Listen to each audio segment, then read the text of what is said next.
For centuries, all these great teachers have made this promise: know thyself, and you'll find wisdom and peace. But let's be honest, in our kind of anxious modern world, that peace can feel pretty out of reach. So, how do we actually find it? In this explainer, we're going to go on a journey to really understand that promise and maybe discover a totally different way of knowing ourselves. Okay, so here is how we're going to break this down. First, we'll dive into that universal search for peace that we all feel. Then, we're going to take apart a really powerful old idea about who we think we are. After that, we'll introduce a new way to look at the self with a sensor and a storyteller. And finally, we'll see how finding and, yeah, losing yourself is the real key to putting it all into practice. All right, first up, let's start with that universal human question, that deep-seated search for peace. It sounds like such a cliche, right? But there's a reason for it. From the moment we became conscious beings, we've been wrestling with this fundamental question about our own nature. And here's the thing, that promise of peace is incredibly appealing, but for so many of us, it feels a million miles away, like it's walled off by all the noise and chaos of modern life. So that begs the question, how did we even get here? To find out, we need to go back and deconstruct a very old and very powerful idea. You've probably heard this one before. This one little line from the philosopher René Descartes has had a huge impact on how Western society thinks about identity. It basically puts our thinking mind right at the center of everything. And this right here shows you the result: a massive split. This idea basically chopped reality in half. On one side, you've got the mind, the spirit, the human, the good stuff, the intelligent part. And on the other side, the body, machines, and all of nature, seen as kind of dumb, automatic, and less important. This creates this feeling of being a lone, thinking thing in a mechanical universe. And that's a huge source of our disconnection. But here's the cool part. We don't just have to accept this idea. We can actually challenge it with our own direct experience. In fact, let's try a quick experiment right now. Go on, rub your fingertips together. Pay attention to that feeling, the friction, the warmth. See? That is a whole mode of experience that exists completely outside of your thoughts. It doesn't need words. And this super simple test reveals something pretty profound. Our identity is so much richer than just our thoughts.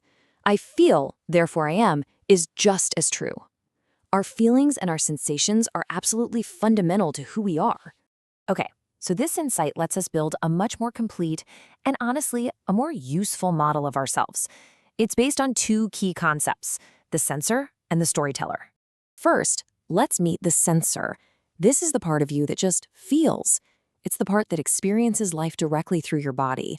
It's that raw, unfiltered awareness of just being alive, kind of like how other animals experience the world.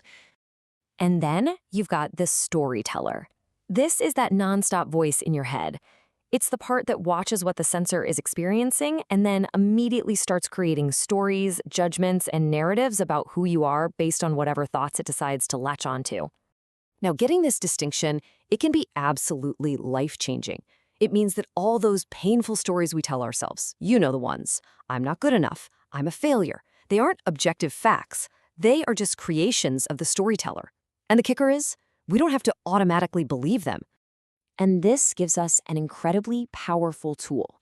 Instead of being completely trapped and swept away by our thoughts, we can learn to just pause. You notice the story, you take a breath, you create a little bit of space inside, and from that space, you suddenly have the freedom to choose how you want to respond. So this brings us to the final piece of the puzzle.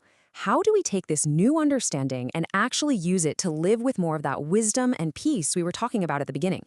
The key is in this beautiful paradox. See, on one hand, we do need to find ourselves.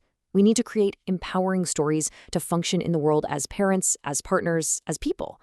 But on the other hand, we also have to master this subtle art of losing ourselves. And losing yourself just means intentionally letting go of that storyteller for a little while. It's about reconnecting with your sensor, maybe through a walk in nature or just focusing on your breath or meditating. It's about finding that deep sense of peace in the moments without a narrative. This is where real wisdom lives. It's not in having the perfect story, but in knowing when to just let the story go. So, what's the big takeaway here? It's a huge shift in perspective. You are not just your thoughts.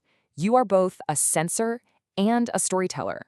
And that gives you the freedom to choose your stories, and maybe more importantly, the ability to find peace by letting your story go once in a while. And when we find that personal peace, that's when we can start to inspire some real collective change in the bigger stories that shape our world. And so this leaves us with one final, really important question. Now that we know we have this power, the power to both write and release our stories, what kind of world and what kind of self are we going to consciously choose to create?